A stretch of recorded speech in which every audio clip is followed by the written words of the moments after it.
റമദാന്റെ ഭാഗമായി സൗദി ദേശീയ ജീവകാരുണ്യ ക്യാമ്പയിന്റെ ആദ്യ മണിക്കൂറിൽ ശേഖരിച്ചത് 1400 കോടി രൂപ. ദേശീയ പ്ലാറ്റ്ഫോമായ ഇക്സാൻ വഴിയാണ് ചാരിറ്റി പ്രവർത്തനങ്ങൾക്കായി ക്യാമ്പയിൻ നടത്തുന്നത്.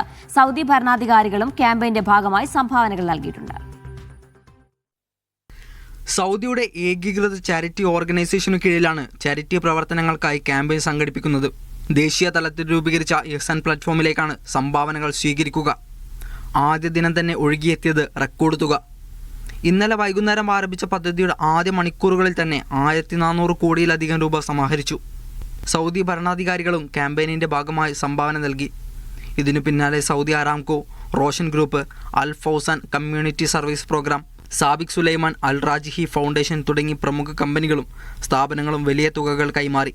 Saudi data and artificial intelligence അതോറിറ്റിയുടെ പിന്തുണയോടെയാണ് ഇഹ്സാൻ പ്ലാറ്റ്ഫോം പ്രവർത്തിക്കുന്നത്.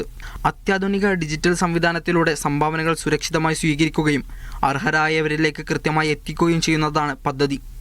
പ്ലാറ്റ്ഫോമിൻ്റെ എല്ലാ പ്രവർത്തനങ്ങളും ഇസ്ലാമിക നിയമങ്ങൾ പാലിച്ചാണെന്ന് ഉറപ്പാക്കാൻ പ്രത്യേക ശരിയാത്ത് കമ്മിറ്റിയുടെ മേൽനോട്ടവുമുണ്ട്.